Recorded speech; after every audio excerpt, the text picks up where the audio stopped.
May we just be drowned in grace. May you this week feel Amma, the Creator, the grace surrounding your lives more than you ever have. And everything I'm going to be talking about today is to help open you to this grace, to help open your minds so that you can feel this grace. Because we're in it, like the fish are in the sea. We're made out of it. And when we get this, we feel lighter and happier. Okay, so may it really come in strongly at the highest good pace, in the highest good way, with great thanks and reverence to Amma, the Creator, all the beings who are helping us. So it is. Okay, so I truly feel we are in an acceleration. It's probably all over the world. It's certainly available to people in this group. I just really want to, it's kind of like throw down the gauntlet, to really spell it out, because I'm getting this data very strongly. And you're going to notice that there's a change in the satsangs and also the power of the satsangs. We all go together and we're all growing. Yeah. So last week, I talked about the space-time continuum, which is seen as a block. And with our lives in it as passages through time, and that's called a wormhole in physics, with set beginning and a set ending that our astrology reflects. Okay, Einstein also described space and time as the fabric of space and time, which is more how the rishis saw it. And when I talk about a tapestry, and the dark threads of our ego get rewoven in gold as we go through these spiritual challenges. We have our challenges and we allow the darkness within us to lift. We allow our ego to die. And our perception then is freed and we see more light. And you can imagine a golden thread being woven into your tapestry. And the more gold threads there are, the more light you see.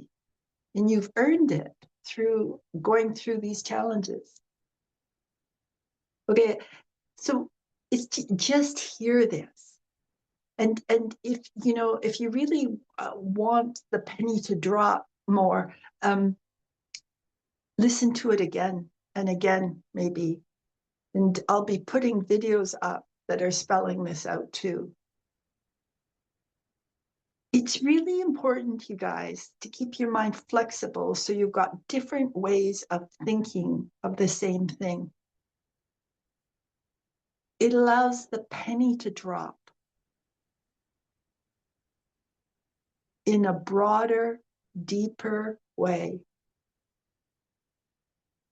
The whole space-time block, I mean, this actually reflects us boxing things too. We box our experience with our heads. And this is what I find the biggest obstacle in speaking to you, in transmitting this. Yeah, because I'm actually aiming it at your heart. Because your heart gets it. It gets why you're here, what you're to do. Your heart totally gets physics in the simplest way. That's it. That's it. Okay, that's it.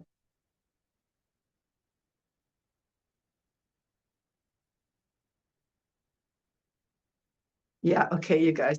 There's, physics is stuck right now. And there's the grand unification theory that is needed. Nobody's got it. And there's a theory of everything that is needed, and nobody's come up with it. You guys, I don't think a scientist is going to come up with it until he or she realizes they're part of God. Do you understand? I think this is the missing component. So it even affects our thinking. We're thinking more in separation because we don't get that we're part of God. And a big indicator of this, I think it's so funny. This is so much the kind of signal that Premasudha's got in her thinking as time goes on. But so the theory of everything spells toe. That is so funny. We're in our heads. We need to come down to our toes, to the ground. You see? Not only this, you guys, but the grand unification theory spells gut. What we know in our guts. Do you see what I mean? And I think all the scientists are going around in circles because what the human race doesn't get is that we're part of God. Yeah, I know. It is hilarious. And this is, if this helps you be lighter about your experience and also to have less faith in, quote, expert knowledge by people who are like supposed to know, because they don't. They don't. Many have just had many years of formal education.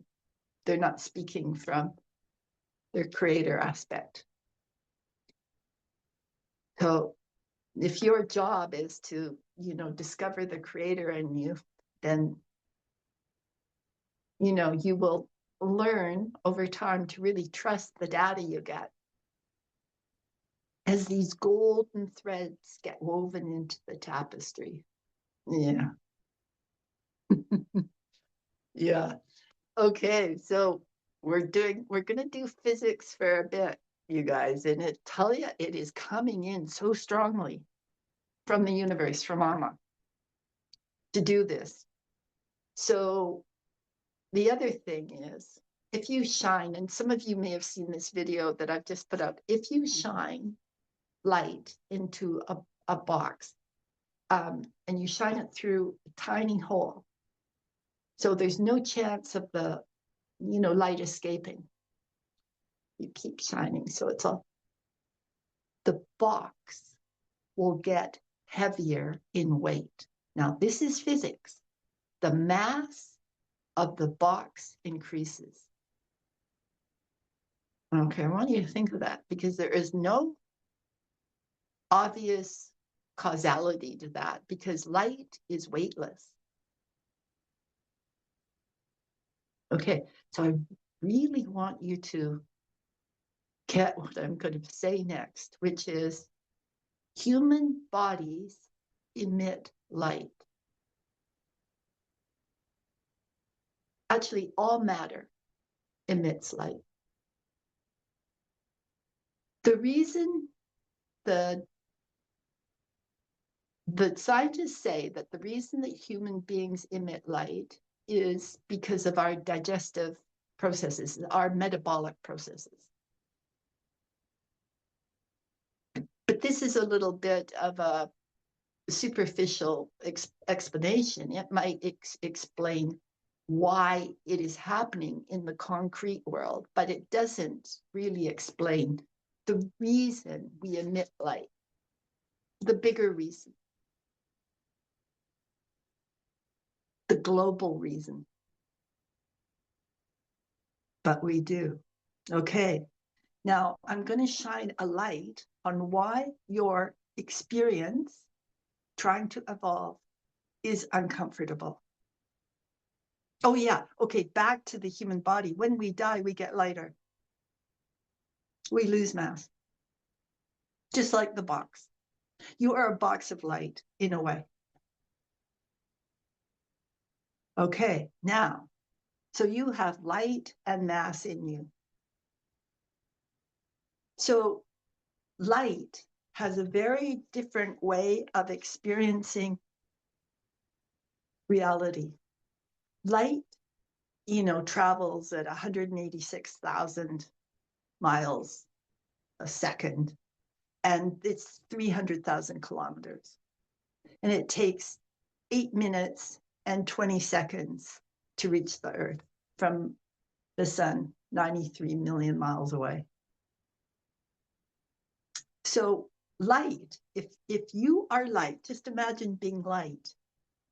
You're moving at, the speed of light, and all time stops from light's perspective.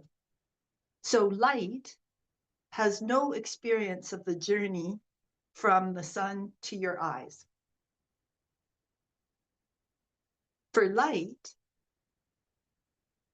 it's just all instantaneous. There's no travel time. So it leaves the sun and reaches your eyes at the same moment. Okay. And you know how we say in life, oh, time stood still when I saw that person that I fell in love with. We do this. I remember sitting in the psych ward in, my 30s, and I looked at the clock, and then 4 hours passed. Really, it was about 4 hours. And I looked back at the clock, and 1 minute had passed. So I'm just, but for you, for the mass of you, for mass, for your body, light, for your body, the universe is 13 billion years old, and the light took 8 minutes and 20 seconds to reach your eyes. So within you are the two perspectives.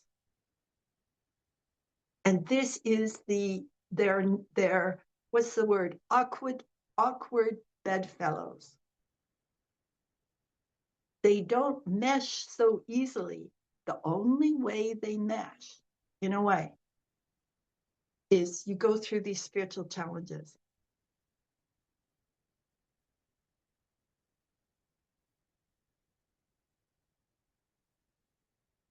That is my experience. And as you do that, the tapestry gets golden threads woven in.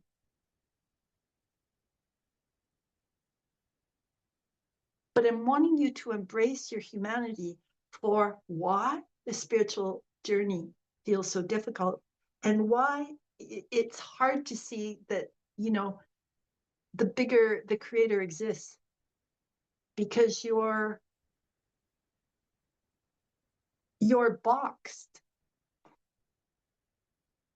No, basically, your perceptions are boxed by the experience of having a body and having weight in this space and time continuum.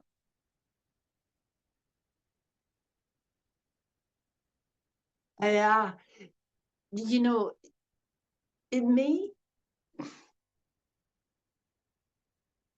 remember the theory of everything spells toe, and the grand unification spells cut. It's kind of like this is our hardest thing, to get the comprehension, to get the big comprehension on the human level. It is the thing that we are most neglecting at this time, and that we're most scared of.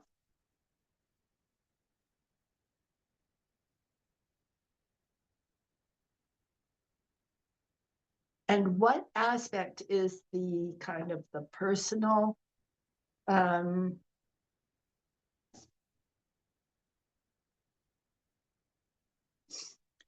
uh, you know, present in the body, not focused on the body in a bad way, but what aspect of us is concerned with subjective experience and also the experience of life in the body. It's our feminine, you know, the giving birth, the physical realm.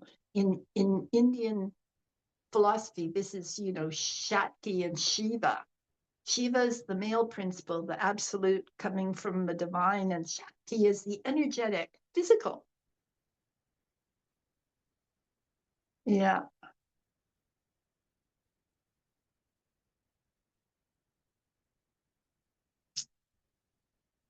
And you see, when we move into truth, there's a union of our soul and our physical. They stop arguing.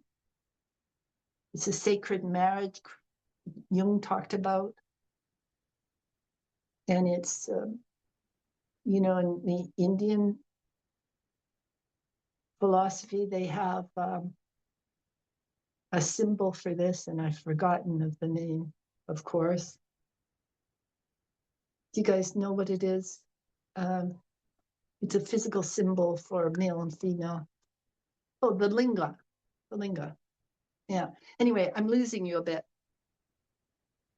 But if you get like that you emit light, and light gives increased mass to the physical, and it brings heat. And you know, when we die, we get colder body, you know, and we weigh less.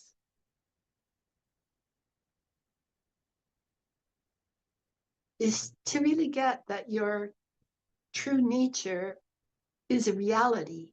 It's not a ghost in a machine. It's not a phantom thing.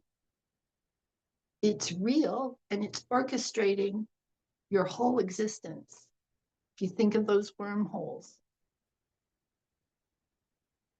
your birth was already decided, your death is already decided. Even if you have a near-death experience, that would be included in the wormhole, in the passage. We talked about wormholes, just a name for a passage. I'm losing you a little bit. It would be better to have a book of illustrations, probably. Yeah. Mm-hmm.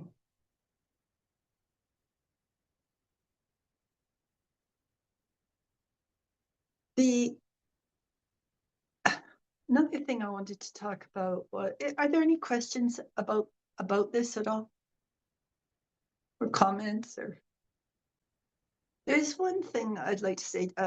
Richard Feynman, who was a theoretical physicist who earned the Nobel Prize, and he was very good at explaining, and his comprehension was very big. And it's interesting that his first love, he fell in love, and she got a disease, and the doctors totally misdiagnosed it. So it turned into a big mess, and he realized that the experts didn't really know, that the doctors weren't really using their thinking. There was one expert who, with the disease, he gave a diagnosis, but the test for this disease had registered negative. And it was as if the doctor was insecure with just not knowing. So even though the test had registered negative, he gave that wrong diagnosis because it may be insecure about not knowing. And one of the things that happened with John, with his leukemia thing, there was, they first diagnosed it as storage cell disease, but there was no, it's genetic, but there was no genetics there was nobody in my family line that had that. And the other thing was that there was another thing where they thought it was something, and then the test was deeply ambiguous, but they said it was that. So, you know, human beings, maybe at this point, were not comfortable with not knowing. And this is part of the problem. So we jump at solutions, not only in physics or medicine, but maybe in our own lives. Right. Just seeing that, you guys, just seeing that. That is where your fear is. So if you can just witness that and see how much it does not work to jump at solutions and feel the sorrow of when you get caught in a mess because you jumped at a solution, your fear will go down.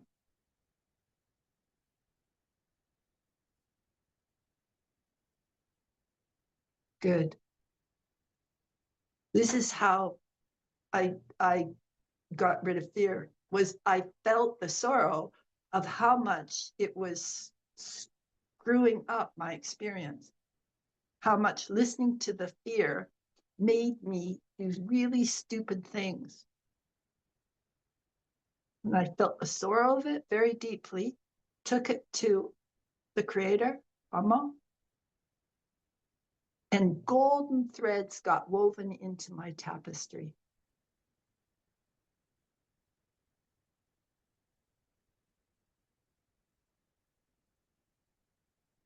I'm so happy I'm finding a way to explain all this to you in a deeper, more powerful way. Yeah. Yeah. Mm-hmm. Yeah. It's a big relief, maybe for all of us. Mm-hmm.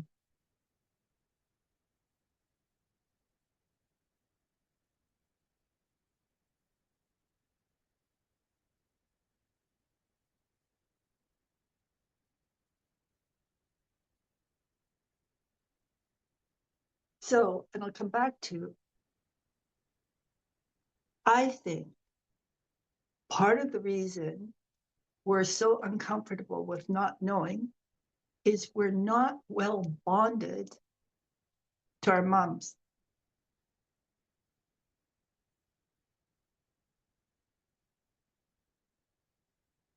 Because our moms, most of our moms were not self-realized, and most of them are growing up in a patriarchy where they're turning against themselves.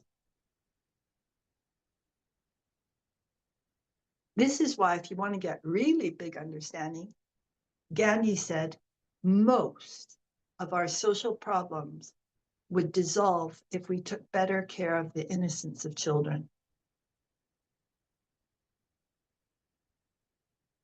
Yeah. Yeah, this is what we're in. And it's like we don't have a big enough understanding to see the cost of what we're doing, or we don't want to. And I'm wondering if, maybe when somebody really does come up with a grand unification theory or the theory of everything, that maybe it will change the way that we are with our children.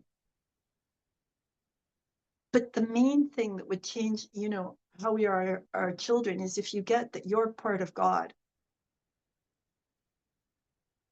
that you are part of God, and then they are too. You're not an economic unit, part of God. That's it.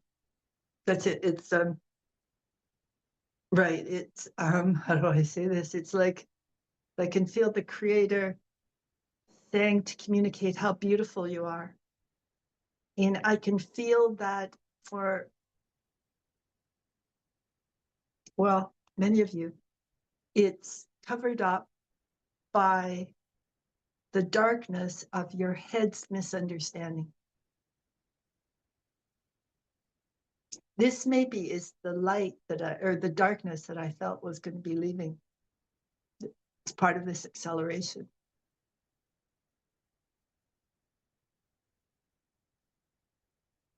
Maybe it's to understand that your head is not God.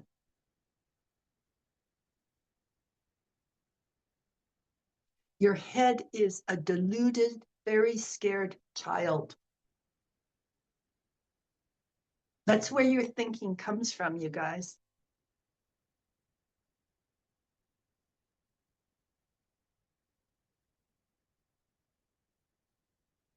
It's only through going through these spiritual challenges that even your thinking can become free.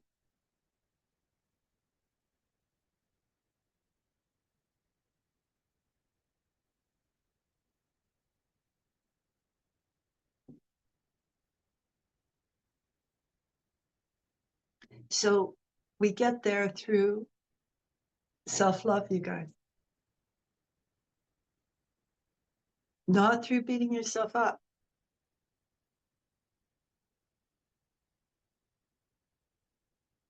The beating yourself up just comes from the scared child.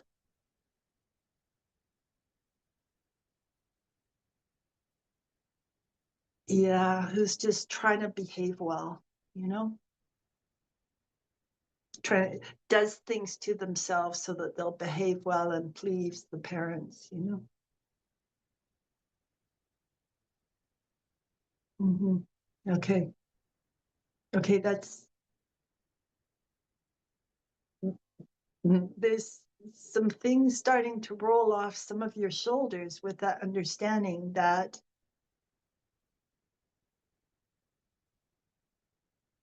the beating yourself up just comes from a child trying to control herself or himself to stay acceptable for the parents.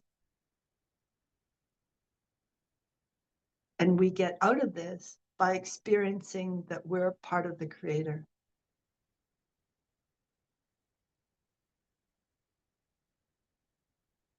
Okay, the other thing is I want to talk about how these laws of physics affect us psychologically. So we know that energy cannot be destroyed. It can only be transformed. Okay, well, likewise, when we come across darkness in ourselves, the ego tries to destroy it. Think of it. It does. It starts fighting with it. It either denies it exists or else starts fighting with it. And that just makes the darkness bigger. You cannot destroy the darkness you see within you. What you can do is allow it to change form. You allow it to transform into light. And you do that through patience.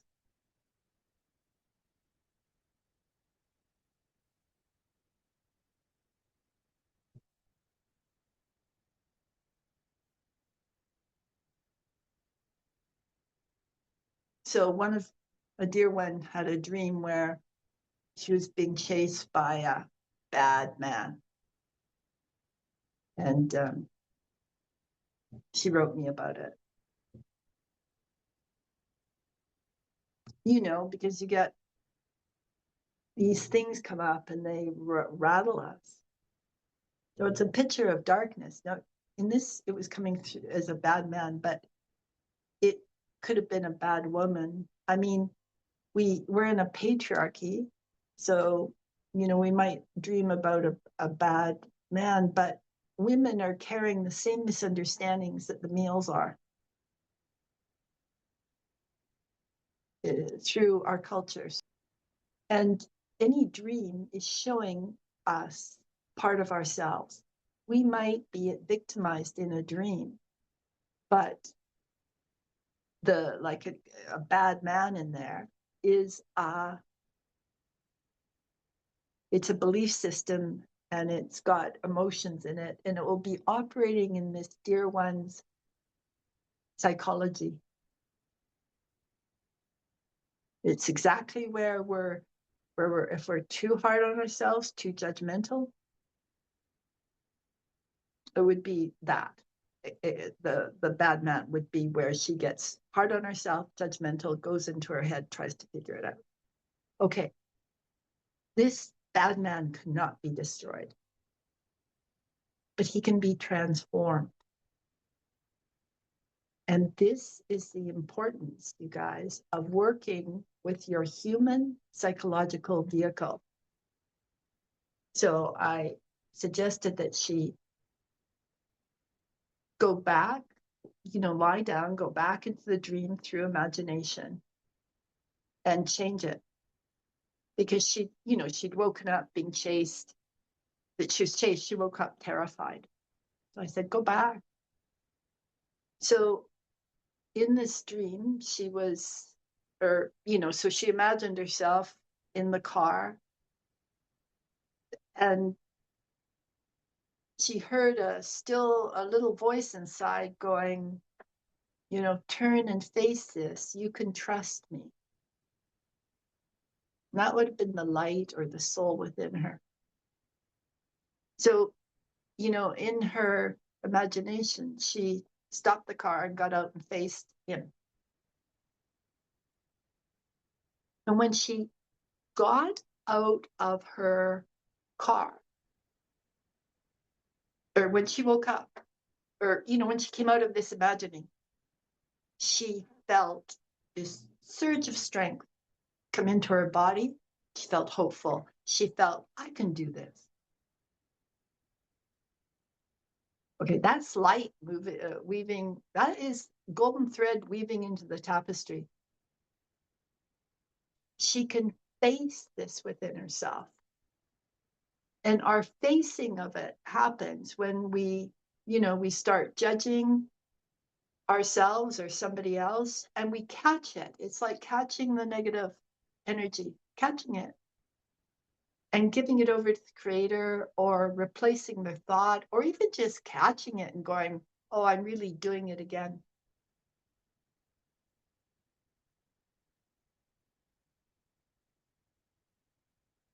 You guys some of you haven't had the will to do these things. So some of you would come to satsang, but when it came to your own life, you wouldn't take the action.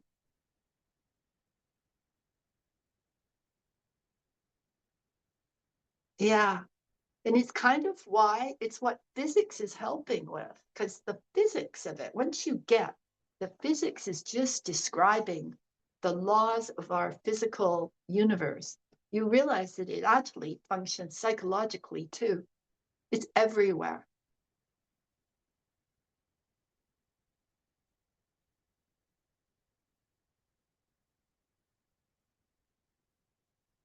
It's like theory of everything spells toe. We're universes in our own right. The whole universe is inside us, you guys.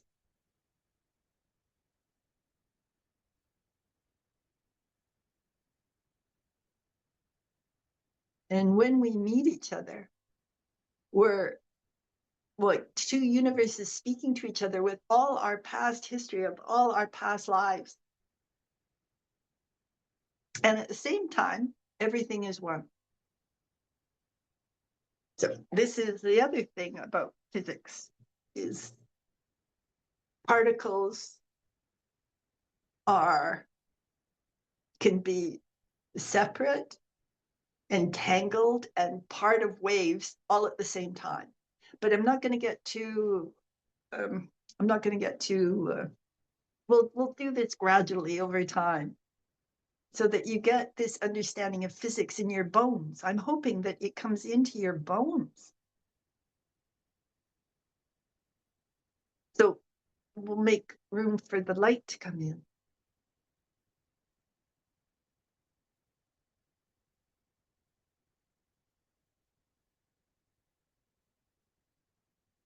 Okay, I wasn't going to talk about this today, but I'm going to.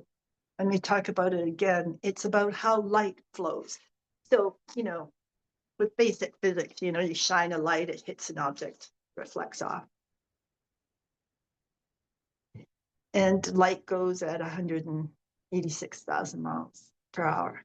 But actually, you guys, on the atomic and subatomic levels, light functions very differently.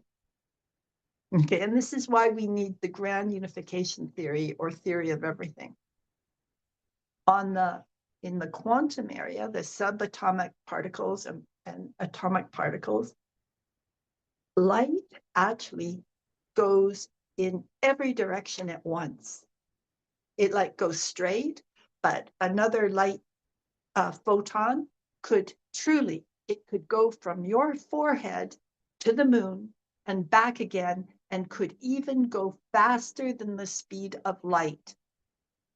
Okay, so you've got this chaos of photons, of light photons, moving in different directions, breaking all the rules of physics, really going faster than light. The physics think, I know. Okay, but what happens is the light that is going more in the chaotic thing, like from your forehead to the moon and back, or even back, you guys, to the past. So this is how chaotic at the quantum level it is. But what happens is the weirdo light beams cancel each other out. So it's like with say different speeds. If you've got something going faster than the speed of light, something going slower than the speed of light, it cancels out. So what happens in our experience, and I think this happens psychologically too, is light ends up going forward in a straight line. But really, it's chaos. It's just the part that shows.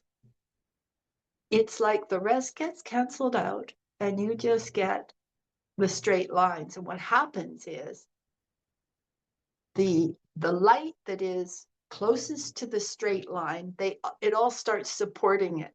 It all strengthens the straight line. Okay. Now, I think this is a picture of integrity, how integrity functions. Do you know, it's like we can take all kinds of detours in our life. We can become an addict. We can, we can do all kinds of detours, but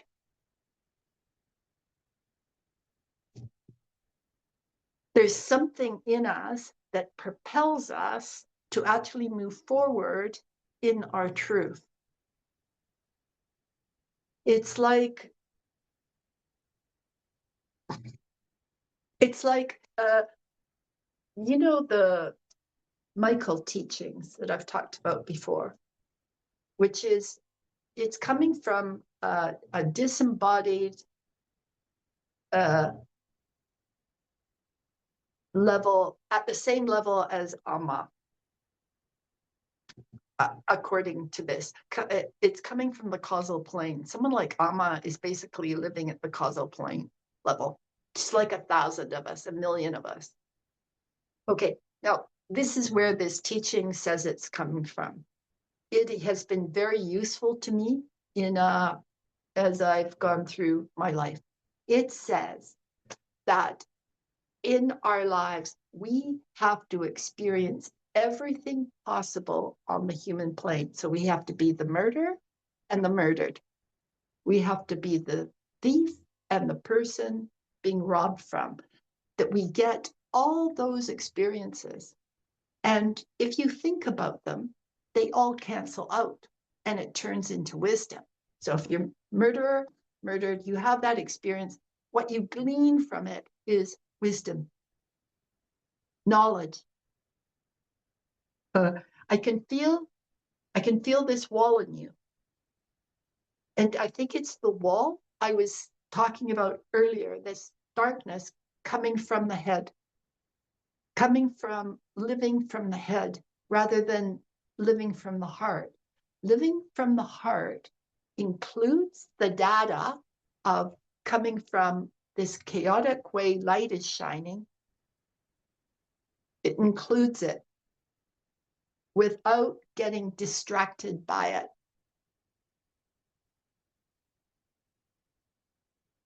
I can feel why I was going to leave this for next week, because I think I should have. I think this is what is, broken the camel's back. So maybe we'll just, leave that. We'll just say that was a chaotic light beam, and it's just going to be canceled out now. We're just going to ignore it. We'll talk about another. Okay, so we'll come back to, what I really talked about, which is, that we talked about the space-time block, and then also life being like a fabric, which confirms what the rishis say. And our bodies emit light. And we have this awkward marriage between our physical being and the light within us, because they see things very differently. Yeah. Mm. And energy cannot be destroyed. So if we get that, that's why self-compassion works. Because when you steer towards self-compassion, you're saying, okay, I'm opening to something to help me transform this energy. Because the way I'm looking at life, this darkness seems true to me, but it's uncomfortable. So I must be missing something. So you open up to receive more light, more understanding.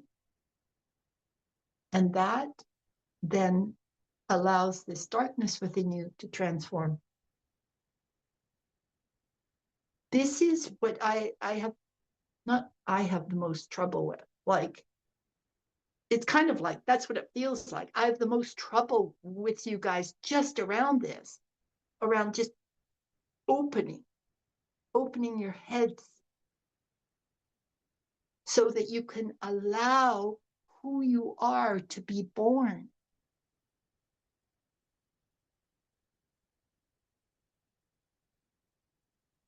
Okay. That is the whole point of these satsang. That's it. That's all that's wanted. That's all Premasudha wants,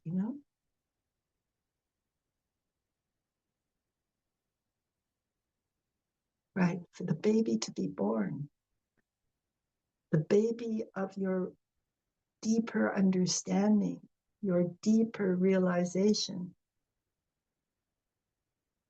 When a real scientist who is checking out a theory, he's doing it with his whole heart. He's got his life on the line with it. He lives it. So if his theories don't work, it is traumatic for that person, male or female. Their whole sense of reality gets lost. This happens to us too, you guys, when we're making a leap to a higher vibration. We can feel like a scientist whose theory doesn't work. And the scientist, he's got his whole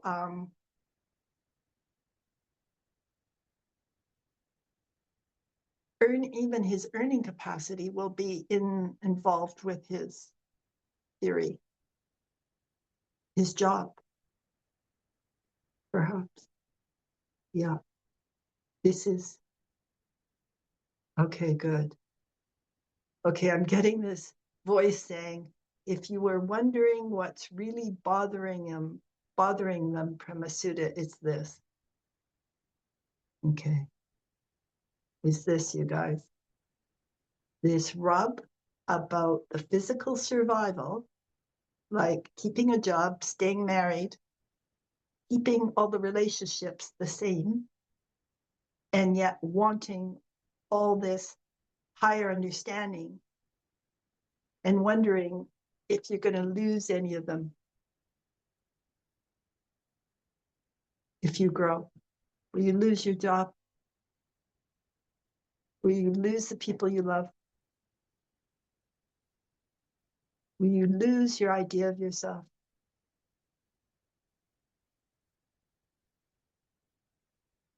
And you guys, we do lose our idea of ourselves. You know, we go through stuff and, you know, we get sick, we die, you know, this is all.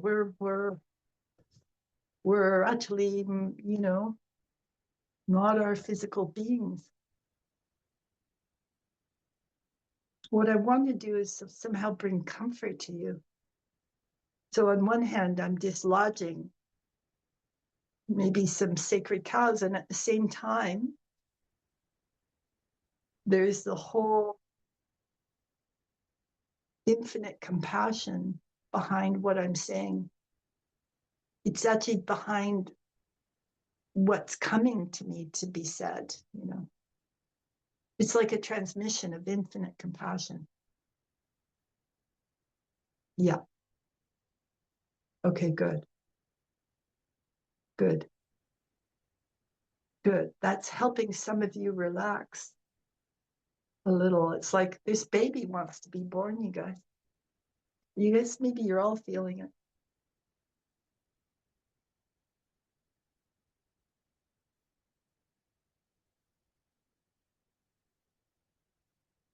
You know, even if some of what I say doesn't make sense, it's transmitting to you the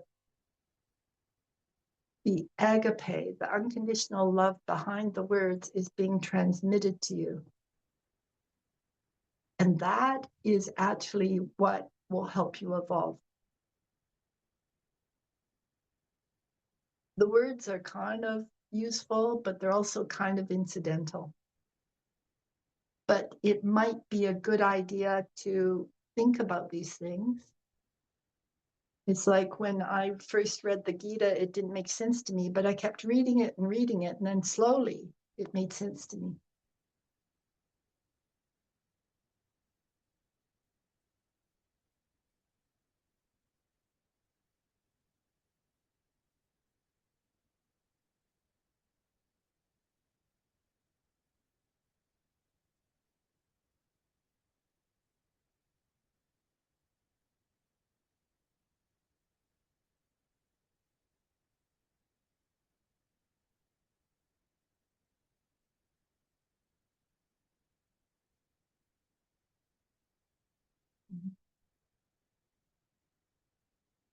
I don't know if you guys have this feeling. I remember in my younger years feeling like when I grew, it was sort of like putting my head up, like imagine a war where there's fighting in the trenches, you know, putting your head up and you could get shot. You might get shot. It was the feeling as if I rose up in understanding that I would get shot. And it was just a fear functioning. It was the opposite. As I rose up in understanding, everything got gentler. But it was that kind of feeling of, oh, dangerous to step out of line. But actually, it's dangerous to stay unevolved. Because the more unevolved you are, the less control you have over your experience and what happens to you. Truly, the more enlightened you are, like supposing you're passing somebody, I mean, this is kind of a gruesome thing, but the more in truth you are, if you're in a mall and somebody brings out a gun and starts shooting people, it's like he won't shoot you. It's like that. Like the universe will protect the process of evolution.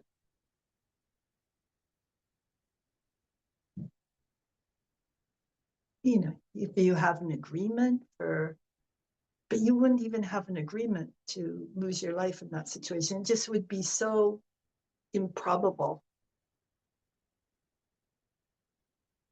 Anybody any questions or comments about anything, including the most personal thing that doesn't seem to have any connection to this, but it will. But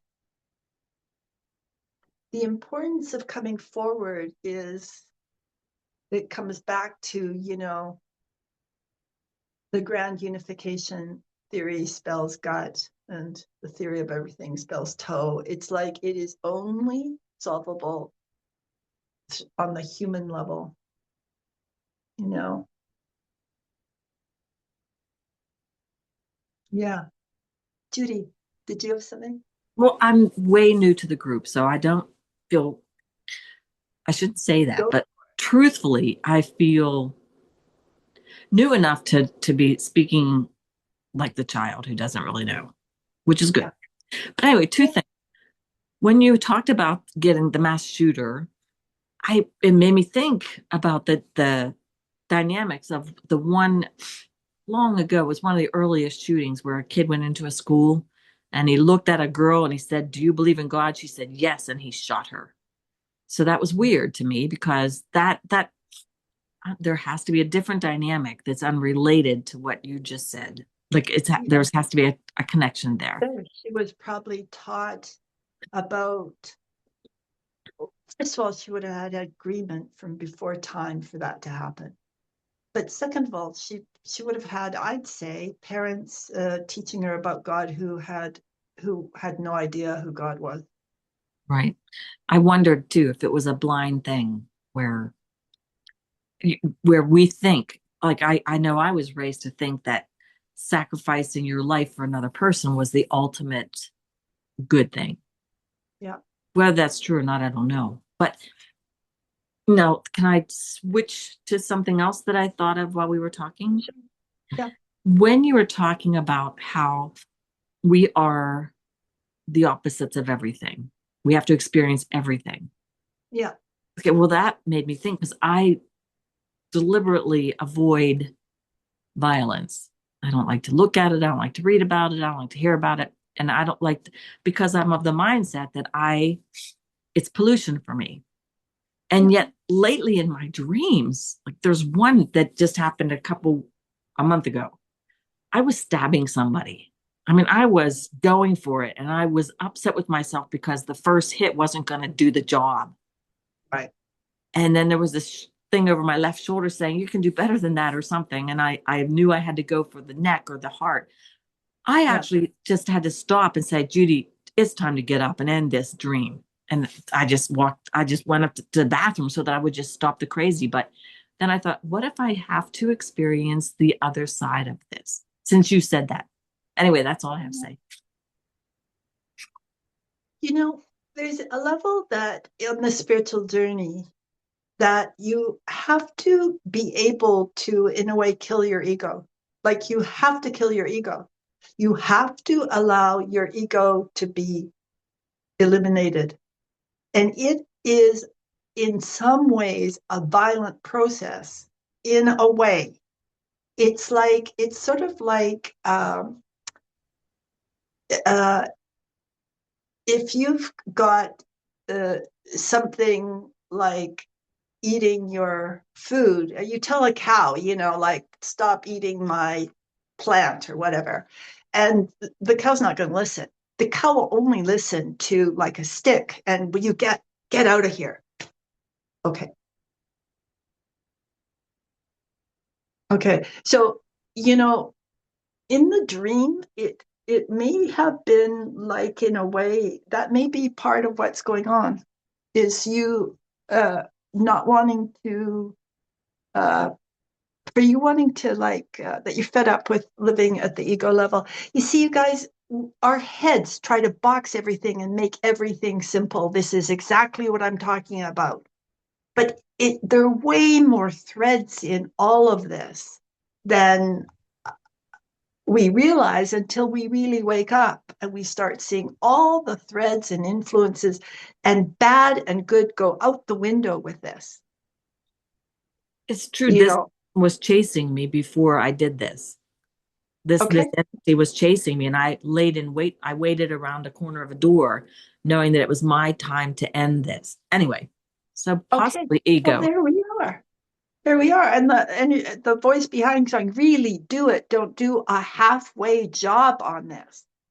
Get really fed up with your level of vibration and allow the baby to be born. I can't tell you how good that feels. Right. This is the point of satsang, you guys, because you do what Judy was doing, was getting stuck in bad and good, and violence is bad, and And this is not, it's okay, it's how we're taught. And violence, really, a really enlightened person cannot be violent. So there's truth in it, in a way, but the bad or good stops us from taking this deeper step that Judy just did. Yeah. And I feel like you don't quite understand this, Judy, and not that you should. You're going to have to percolate. This is, it's really uh, simple and powerful, like at the Aboriginal level, this work. It goes beyond a lot of the civilized bad and good boxes we've got. All right. Okay, I can feel like it's not anything you have to do, Judy. It's actually going to be done for you by the light within you. Okay, so you don't. We just go along with the ride. Premasudha did not do her evolution. Something beyond me did. And something beyond me brought me to, made me so uncomfortable that I surrendered to it and listened and followed. This is where I'm wanting to bring you guys to. And that's why I wanting to bring you to surrender. Yeah. And some of you don't want to surrender. I'm feeling it in some of you right now, but it's like, it's just going to be done for you, or you'll die without surrendering. What do you want? Really, what do you want? It's so simple. And the point of the satsang is just to give you enough emotional support and to help you with your minds so that you allow yourself to sprout. That's it. That's it. That's it. It's very beautiful. That's it.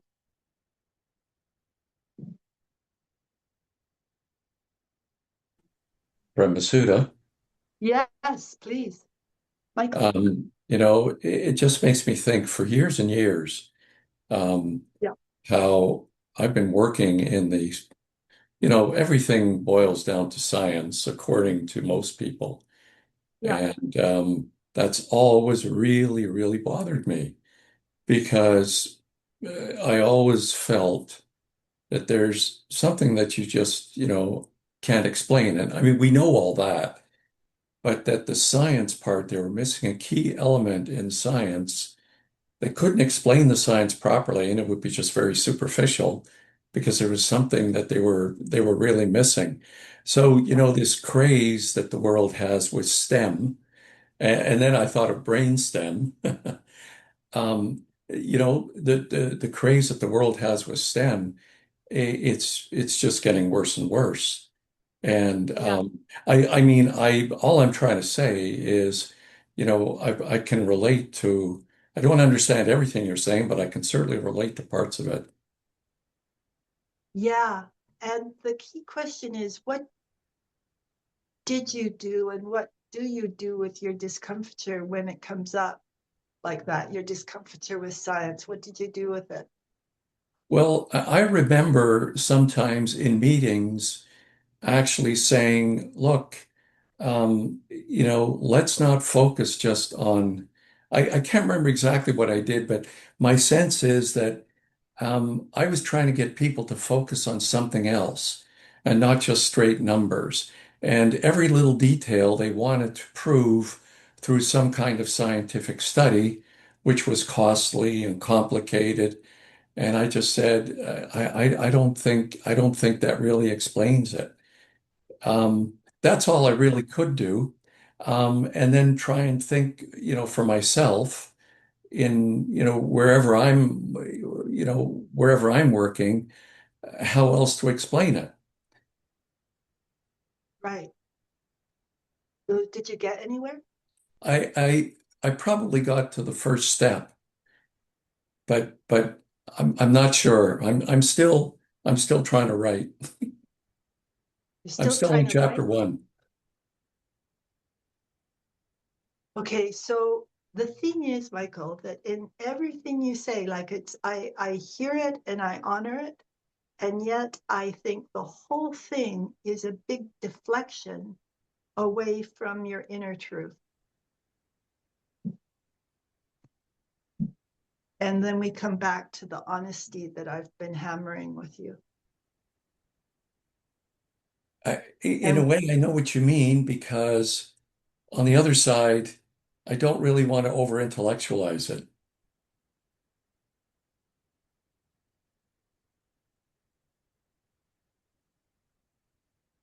I think I know what you Yeah, mean.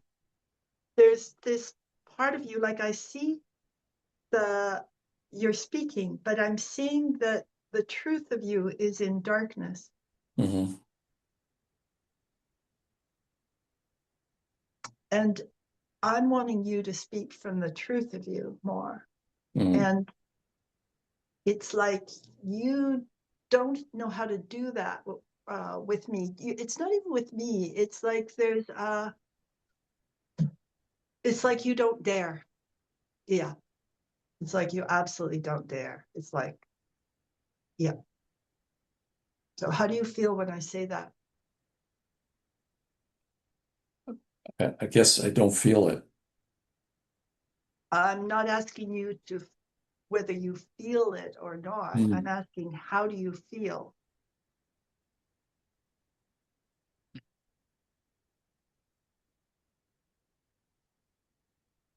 Neutral, pretty neutral. Okay.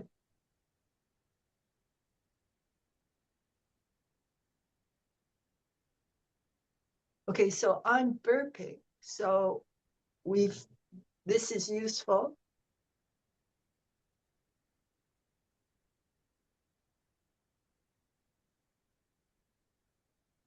That's it. That's it. I can see kind of a little bit of an outline of more your real self. It's a little,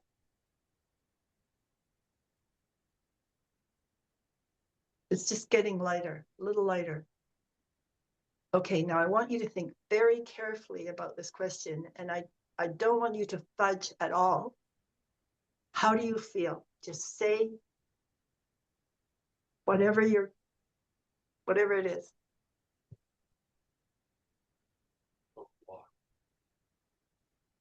Okay, so I'm just going to tell you that I'm seeing the darkness coming back. So it may be in, it's just getting more comfortable with the space of silence, Michael. I think this is more important. Like, just, it's just not like, it's not even not talking versus talking. It's getting more comfortable with the state of true silence, the silence of being. And this will be for all of you guys. It is what's operating in everybody.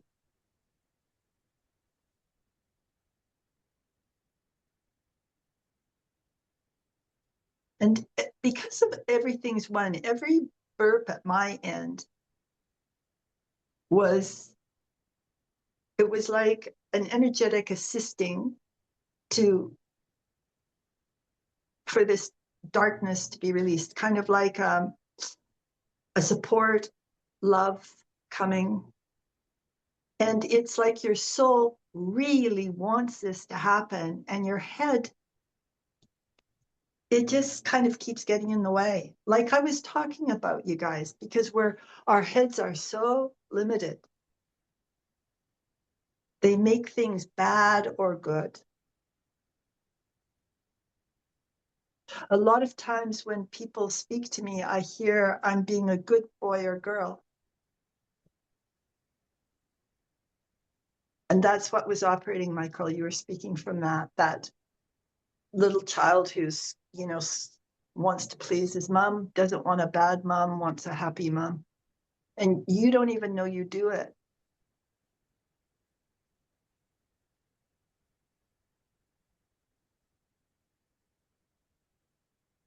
You guys, the light chases us. You know, it's like if we're not being really true to ourselves, we'll be restless. We'll have trouble sleeping. We'll have this sense of that I'm in the wrong place. You know, the light in us, the truth of us does not go away. It's always there, signaling.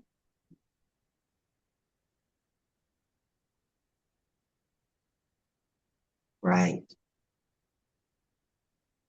Michael, you're saying underneath, you're saying, I haven't earned it. You're going, I haven't earned the knowledge. It's like there's nothing to earn. It's just grace. This may be harder for the males because they're so used to having to do something, you know, in the simpler realms, they would like support their families, you know, go hunt and support their families, build the cabins and hunt, provide. Male has to do that to support the women giving birth. Males struggle with this, I think, more than women. I have to earn it. Like I can feel it. It's like you're going, right, you have to earn it. I have to do something to earn it. This is the pointy shoes of the car salesman who doesn't believe that the universe will support him in the sale of cars. So he has to twist things. He doesn't. You don't have to earn this at all. Right. Yeah.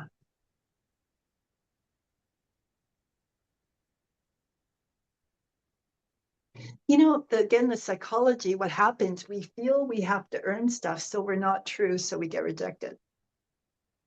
You know, and then we try harder to earn it. I mean, yeah. Yeah. You don't earn this, you are this. That's it.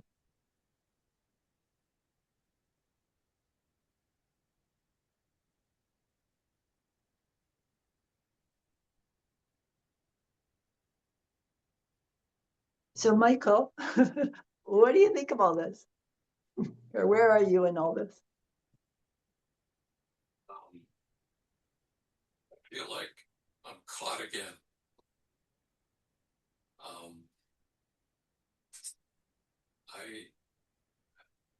I guess I'm not sure, but when you say that I feel I have to earn it, you mean the knowledge. Everything. Yeah. Everything. You feel you have to earn everything. Well, that that certainly rings true. Right. Good. Good. Rings true. Yeah, Yeah. absolutely. Right. Okay, good. And when something rings true, you guys, it goes beyond our heads. It becomes more of a physical experience. This is the toe and the gut, the grand unification theory of everything. It includes the body. It is a physical experience of, it might be a subtle relaxation. It is a subtle realization. This is the process of realizing the soul. You you register truth. It's the soul that registers the truth. It goes, this is truth. That's it. Good. Good. And this is the great thing of like illness and everything. It reduces us down so that we actually get more open. Right. Good. Michael, my hat off. You know, kudos, really. Yay. To see you receive it when you give up having to earn it. Like, this is it. This is grace, you guys. You know, you know that song Amazing Grace, and the guy's going, you know, like an idiot like me, I'm getting grace. This is amazing, you know. This is for all of us. We go like, what? Me? What? Yeah. Oh, this is so good. Yeah. Yeah, good.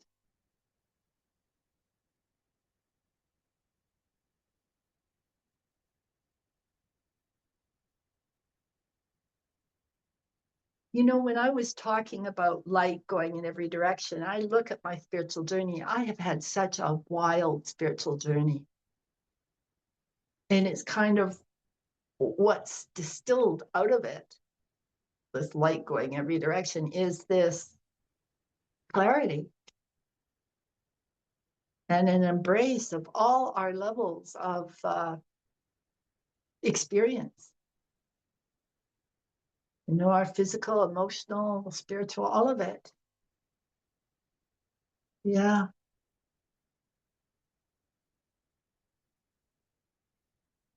It's very beautiful. I feel like there's a peace. Some of you may be feeling a peace.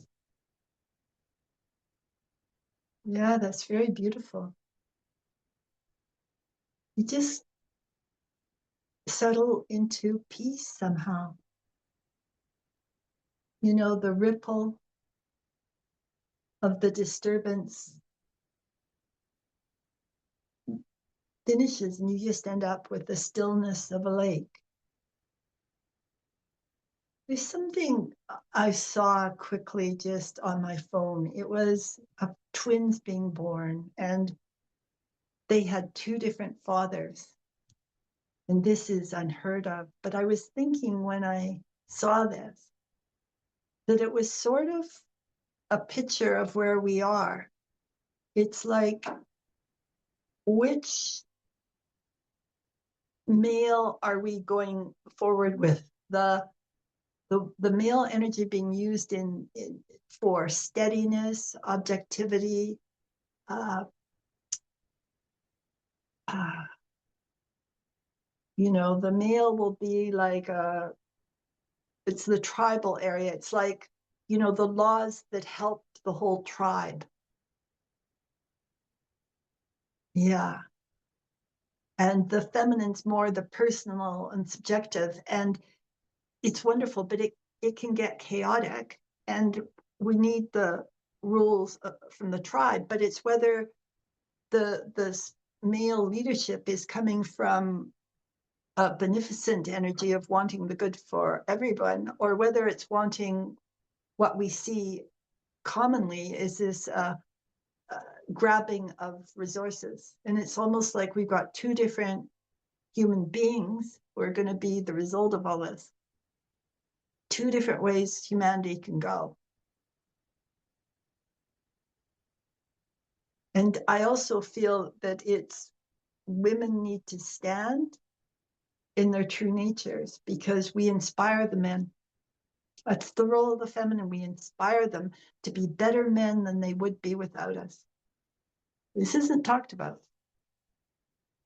Oh, to do this, a woman has to have her femininity. She has to have her true femaleness.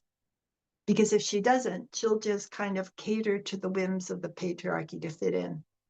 But if she's in truth, she can inspire the male to rise up, become more than he ever could have been. This is one of the big importances of women and what we have to offer this world.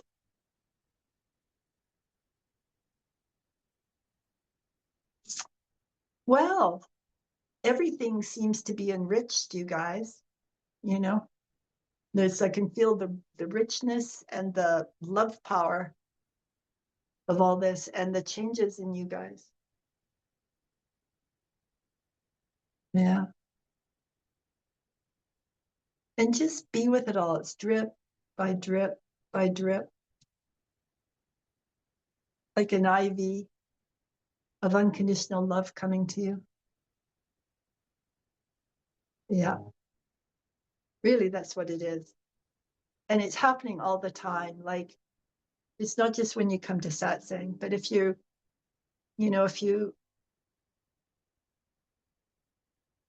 just, the universe, I just feel like the universe is taking care of you.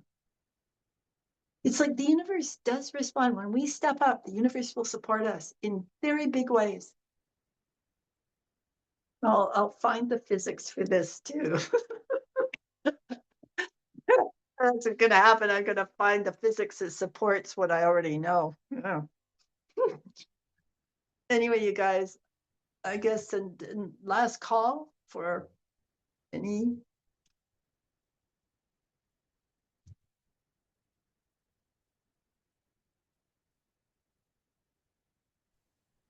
Hi, Premasudha. Oh, Yeah, excuse me. Lorna. Lorna. Yeah, my Any- throat. I don't know. I was going to sound this bad when I put my camera on, or my microphone on. Yeah, just a lot of what you were saying latterly was really resonating because I've been kind of forced to surrender this week. I'm feeling feeling ill, and yeah, I just had a lot on the last week, and I was trying to push through some commitments, and um, yeah, like I already have some chronic issues that do force me to stop sometimes, but like halfway through a training day, I had to say to the trainer, like, I can't, I can't stay, which was so uncomfortable. But yeah, it like I just got to the point where I didn't have a choice, and I had Yeah. to go. And yeah, and it's all quite uncomfortable, and it's like kind of one of the worst kind of fatigue, like nervous system crashes that I've had for a while. And so there's sort of this thought in my head, like, is it a failing because I've not done this or that? But I mean, I know, well, I know there's there's learning in it and there's surrender. And it actually, yesterday, so this was on Friday that I had to come home. And yesterday, I think I was struggling to relax. Like, I still felt my nervous system was like, yeah, it was just, I couldn't kind of just, I felt like I needed something to occupy my mind because I couldn't just be with myself, I couldn't just be in my Okay, body. there it is. There it Yeah, is. yeah, Okay, now this yeah. is what I want to say to you. I had tremendous fatigue that I had to come home and lie down. I didn't function very well for some years. I also had anxiety, but I took it as, well, if I'm fatigued, I lie down. And I just am with myself. And what would happen is I'd get a bigger understanding coming in. Yeah, like I think that you're living kind of, there's something very similar about you and I and our experience of lives. And I'm wanting you, like, your generation is a little more boxed than mine. And I'm wanting you to uh, learn to allow these experiences more. Go with them. Don't make them wrong. There's nothing wrong with them. I just thought, you know what I thought with me? I thought, well, maybe I'm just a very lazy person. That's what I do with it, And I like, and my mom would be kind of rolling her eyes, like when I went and stayed with her for a while, and then she, and it's but it had to be that for my process. And I didn't Mm, understand, Lorna, I didn't understand how big my process was. Do you understand? I just thought I was fairly neurotic. I did not think that I would come to this level of peace. I had no real idea. There is a intelligence in our process. Yeah, and just follow it. And if they all think you're eccentric, oh well. And you know what? Don't explain too much. Just say, yeah, I gotta go. I'm not feeling that great. Just don't tell people about this stuff because everybody will make you wrong. Premasudha will. You can tell Premasudha. I'll go, yeah, I know what that's like. yeah. I mean, thankfully the trainer, it was actually like suicide prevention training. So it was like quite heavy going. And I mean, the trainer was incredibly empathetic and understood. I needed to go. I mean, I was in tears. Like, that's how spent I was.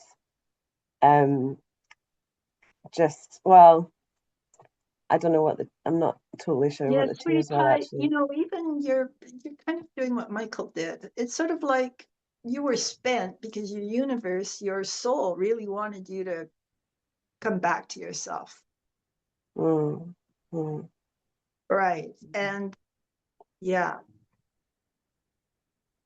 Yeah. Yeah, I feel like I'm missing you. Part of, I realize like stuff for me, I'm just going 2 + 2 = 4, but I understand that for most people, it's just like, you what, Premasudha? Yeah. Okay, here we are. You're saying to me underneath, I just don't think I mean much, Premasudha.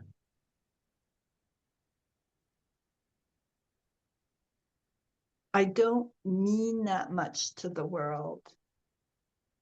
I don't mean that much to my family. I'm not allowed to mean that much. I have to stay kind of I have to trivialize this. I have to play in trivialization in order to be able to be here. So how do you feel when I say this? And just be very honest. Yeah, I mean, it resonates. Like, I feel pressure in my chest. It resonates. It reminds me of, well, I'm thinking, yeah, like I feel I have to prove myself. Right. So this is like Michael earning it. Okay. The Yeah. pressure in your chest is where?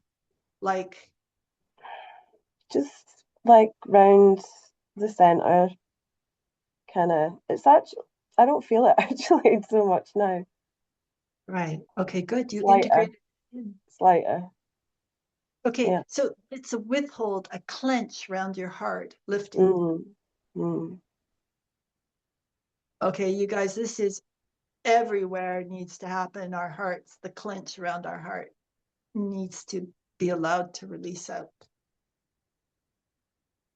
We live in a clench around our hearts.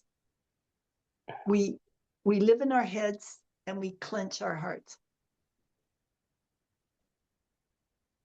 And as we allow our heart to become unclenched, our understanding gets much freer. Part of you, you're still, Lorna, you're still in the trivialization. Not that you should come out, but it's sort of like if you were, it's like you're like you're living as if you're a watercolor, with a little bit washed out colors when you're meant to be, your colors are meant to be very rich and vibrant. But your head doesn't understand this. And when the colors are wanting to come for the richer, the head goes, oh, this is bad. This is crazy. Right? Like you guys, what a human being is capable of is way beyond the way we're living. Like Premasudha has allowed a lot of development of my capabilities. Any of us are. We just have, we've got infinite intelligence. Right. Okay, good. There's a little bit of you allowing a little bit of infinite intelligence into your head. It's good. Yeah. Yeah. Yeah, and that's ultimately what I want. But there's like a bit of me fighting because I know I'm starting a new job in a couple of weeks' time, and I'm like, I really want to be well for it. Like I have this fear that the issues that I have um will kind of sabotage this new job that I feel. Feet are too big for the shoes that you've bought and you really want to fit into for the party you want to go to. And you just really hope that you're gonna be, that's kind of where you are. But